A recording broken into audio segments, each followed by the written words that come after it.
So, the woke brigade and the Islamists are now putting pressure on Joe Biden to fire a Hindu Workers First campaign simply because he happens to like the democratically elected leader of India. So let me tell you all about it. My name is Sham Sharma. Welcome to the Sham Sharma Show.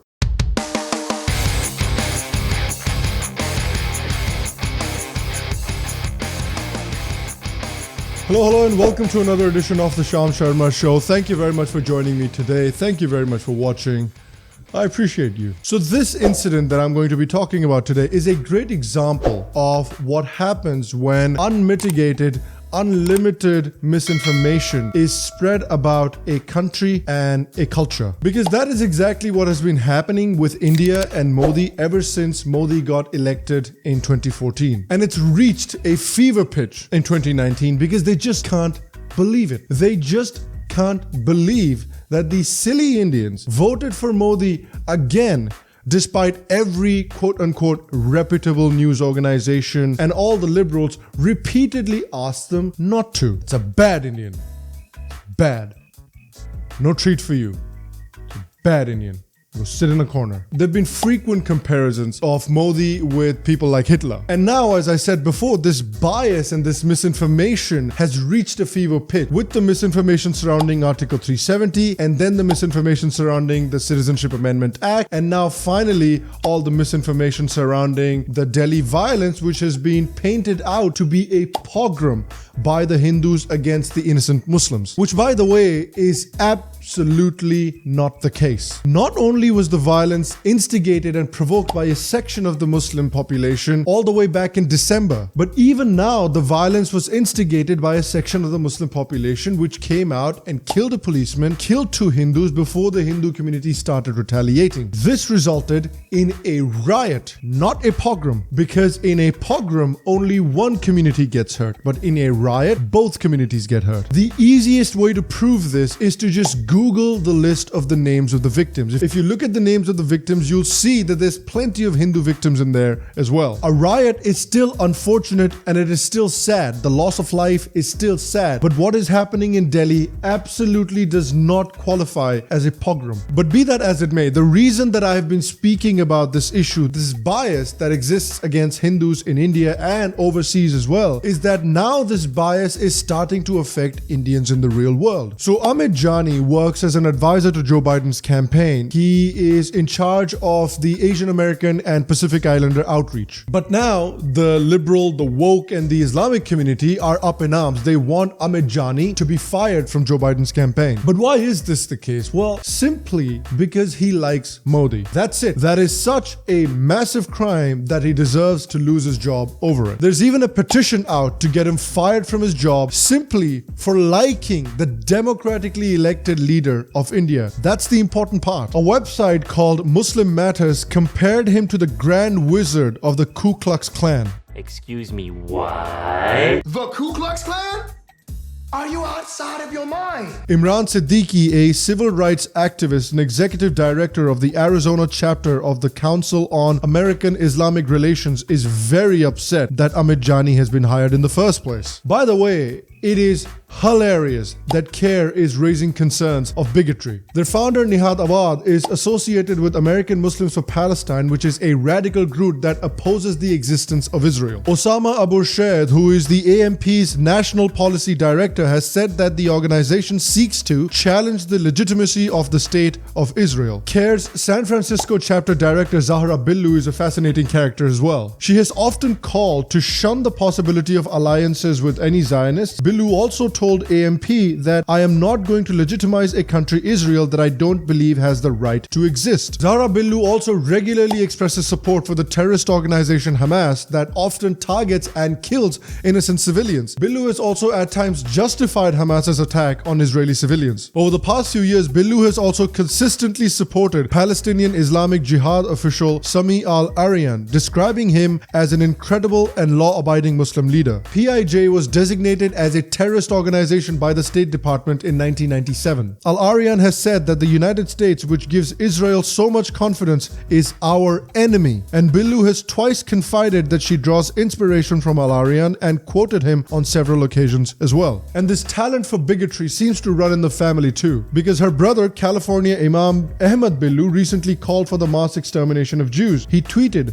"Zionists, oh God, reduce their numbers, exterminate them, and don't leave a single one alive." I'm sure he means figuratively. CARE is also associated with extremist Linda Sarsour, who even gave a speech at their 25th anniversary gala. Linda Sarsour is again someone that has supported people like Louis Farrakhan, an open, rabid anti-Semite. Her views have been so extreme that she was forced to step down from the Women's March. So it's genuinely hilarious that an extreme Islamist supporting CARE is concerned about the rise in bigotry.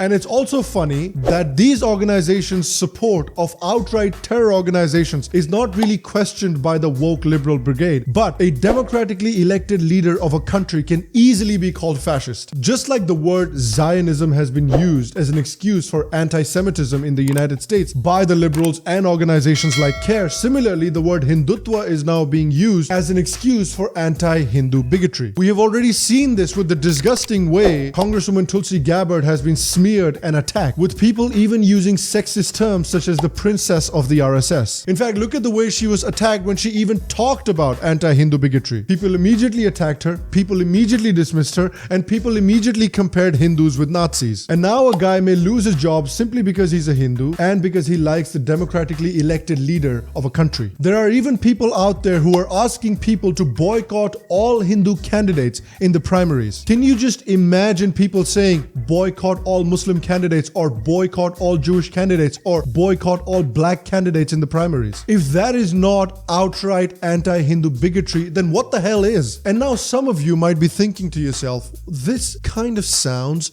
and feels familiar, because we've seen this before. This was something that was lovingly called Trump derangement syndrome. Now, this is not a defense of Trump or a criticism of Trump. I'm not making any value judgments on Trump in this video. This video is about the topic of anti-Hindu bigotry. I am making an analogy to make a point. In 2016, it was suddenly decided that anybody who supports Trump or anybody that voted for Trump is a fascist and a Nazi, because Trump was declared a fascist and a Nazi. So there can be no two ways about it. There can be only two reasons for voting for Trump: xenophobia and racism. This idea has permeated into the minds of the woke brigade to such an extent that they've decided that Trump supporters cannot be tolerated in any way whatsoever. A man was fired for supporting Donald Trump. A woman was viciously attacked by Antifa because they thought she was wearing a MAGA hat, and she wasn't even wearing a MAGA hat. She was wearing a hat that said "Make Bitcoin Great Again." Republicans were harassed and shouted out of restaurants because basic decency can happily go out the window when the fascists are in power. We believe survivors! We believe survivors! God bless you. We believe survivors! God bless you! Excuse me, let my wife through. We believe survivors! We believe survivors! We believe survivors! A Fox News host's house was attacked and his family was harassed while they were in the house, including his children. Because somehow that's okay. Well, of course it's okay. Because Trump is a fascist, Trump is a Nazi, and so anybody that even remotely defends Trump is a Nazi and a fascist as well, and so they deserve what's coming to them. And this is what we're seeing with Modi now as well. This is India's version of that derangement syndrome. Because through a steady campaign of misinformation, Modi has been painted out to be a fascist. And so if you support Modi in any way, you are also a fascist and you deserve to lose your job that you worked so hard for. I would really question the motives of the people asking for Amit Jani to be fired, and I would also give CARE some advice in the words of one of the most beloved Bollywood actors, Rajkumar. जिनके अपने घर शीशे के हों, वो दूसरों पर पत्थर नहीं फेंका करते. And look, Joe Biden's campaign can do whatever they want. They can hire whoever they want. They can fire whoever they want. And they will most likely fire him because Democrats love to bend the knee to the woke brigade. But I would simply suggest to the Joe Biden campaign, hire or fire the guy based on his merits, not because of some malicious misinformation campaign. And I want to ask you as well, do you think that the treatment of Amit Jani has been fair? Do you think that he should be fired simply for supporting Modi? Let me know your thoughts and comments in the comment section down below. Once again, guys, if you liked today's episode, make sure to leave a like, leave a thumbs up, leave a comment, engage with the show. Let me know what you think about the show as well. Share it with your friends. Get this information out there in front of as many people as possible. And if you interact with the show, then the YouTube algorithm will also put this video and this information in front of more and more people. Once again, if you'd like to support the Sham Sharma Show, you can do so on Patreon. You'll get the brand new mugs that'll be shipping out this month to you as well. And you will get access to the WhatsApp and Discord servers of the Sham Sharma Show as well. Also, if you like today's episode, and if you want to support the Sham Sharma Show, and if you have not subscribed already, what are you doing? The button's right there.